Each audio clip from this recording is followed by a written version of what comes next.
દ્રશ્યોમાં દેખાતું આ ફુલેકું કોઈ લગ્નનું નથી થઈ રહ્યો અનોખો વિરોધ. આ તો છે સંતાન પ્રાપ્તિ માટેની અનોખી પરંપરા. જૂનાગઢના ધંધુસર ગામમાં વર્ષોથી ચાલી આવતી પરંપરા આજે પણ જળવાઈ રહી છે. હોળીના બીજા દિવસે આ ગામમાં રા ઉત્સવ ઉજવવામાં આવે છે. આ પરંપરા અનેક દશકોથી ચાલી આવે છે.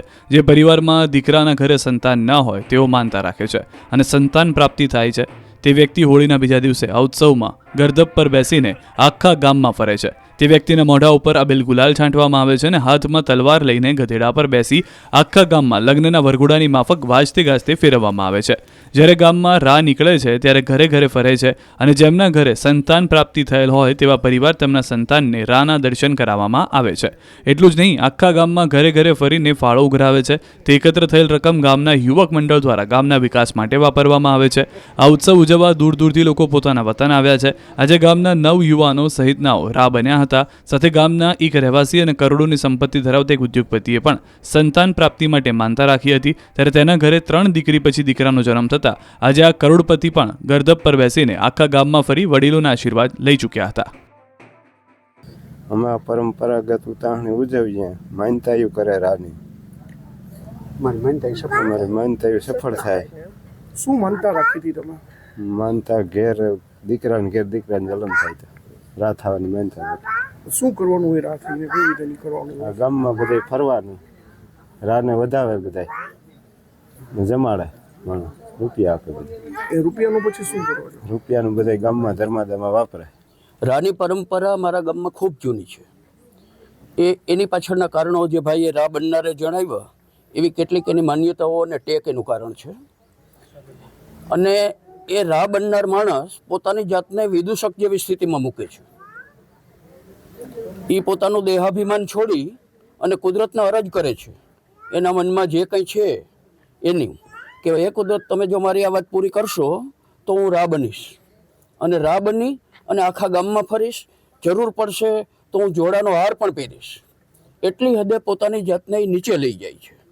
મેં કીધું એમ એ અભિમાનના અંશ છોડી અને કુદરતની શરણાગતિ સ્વીકારે છે અને કુદરત પાસે પોતાની અરજ રજૂ કરે છે કે કુદરત, મારી જે આ માગણી છે, મારા દીકરાને ત્યાં દીકરો આવે અથવા તો કોઈ એવા ગંભીર રોગમાં પટકાયેલો અંગત માણસ હોય એમાંથી છૂટે, આવી કેટલીક માન્યતાઓથી પ્રેરાય અને રા બને છે. અને અમે જોયું છે કે આવી જે શ્રદ્ધા અને વિશ્વાસની તાકાત છે એ એને આમાં સફળ બનવા તરફ પણ દોરી જાય છે. આવું બનતું અમે બધા લોકોએ ખૂબ જોયું છે બાપુ. એની શ્રદ્ધા અને એનો વિશ્વાસ, એની જે માન્યતા છે પરમ તત્વ પ્રત્યેની, એને ત્યાં ચોક્કસ સફળતા અપાવે છે. દ્રશ્યોમાં દેખાતું આ ફુલેકું કોઈ લગ્નનું નથી થઈ રહ્યો અનોખો વિરોધ. આ તો છે સંતાન પ્રાપ્તિ માટેની અનોખી પરંપરા. જૂનાગઢના ધંધુસર ગામમાં વર્ષોથી ચાલી આવતી પરંપરા આજે પણ જળવાઈ રહી છે. હોળીના બીજા દિવસે આ ગામમાં રા ઉત્સવ ઉજવવામાં આવે છે. આ પરંપરા અનેક દશકોથી ચાલી આવે છે. જે પરિવારમાં દીકરાના ઘરે સંતાન ન હોય તેઓ માનતા રાખે છે અને સંતાન પ્રાપ્તિ થાય છે તે વ્યક્તિ હોળીના બીજા દિવસે આ ઉત્સવમાં ગરદબ પર બેસીને આખા ગામમાં ફરે છે. તે વ્યક્તિના મોઢા ઉપર અબીલ ગુલાલ છાંટવામાં આવે છે અને હાથમાં તલવાર લઈને ગધેડા પર બેસી આખા ગામમાં લગ્નના વરઘોડાની માફક વાજતે ગાજતે ફેરવવામાં આવે છે. જ્યારે ગામમાં રા નીકળે છે ત્યારે ઘરે ઘરે ફરે છે અને જેમના ઘરે સંતાન પ્રાપ્તિ થયેલ હોય તેવા પરિવાર તેમના સંતાનને રાના દર્શન કરાવવામાં આવે છે. એટલું જ નહીં, આખા ગામમાં ઘરે ઘરે ફરીને ફાળો ઉઘરાવે છે. તે એકત્ર થયેલ રકમ ગામના યુવક મંડળ દ્વારા ગામના વિકાસ માટે વાપરવામાં આવે છે. આ ઉત્સવ ઉજવવા દૂર દૂરથી લોકો પોતાના વતન આવ્યા છે. આજે ગામના 9 યુવાનો સહિતનાઓ રા બન્યા હતા. સાથે ગામના એક રહેવાસી અને કરોડોની સંપત્તિ ધરાવતા એક ઉદ્યોગપતિએ પણ સંતાન પ્રાપ્તિ માટે માનતા રાખી હતી. ત્યારે તેના ઘરે 3 દીકરી પછી દીકરાનો જન્મ થતા આજે આ કરોડપતિ પણ ગરદબ પર બેસીને આખા ગામમાં ફરી વડીલોના આશીર્વાદ લઈ ચૂક્યા હતા. અમે પરંપરાગત ઉતાવળની ઉજવીએ, માનતાયું કરે રાની. અમારી માનતાયું સફળ થાય. શું માનતા રાખી હતી તમે? માનતા ઘેર દીકરાને જન્મ થાય તો રાત થવાની માનતા. શું કરવાનું હોય રાત થઈને? કઈ રીતે કરવાનું? આ ગામમાં બધે ફરવાનું, રાને વધાવે બધાય જમાડે, રૂપિયા આપે બધા. એ રૂપિયાનું પછી શું કરવાનું? રૂપિયાનું બધા ગામમાં ધર્માદામાં વાપરે. રાની પરંપરા મારા ગામમાં ખૂબ જૂની છે.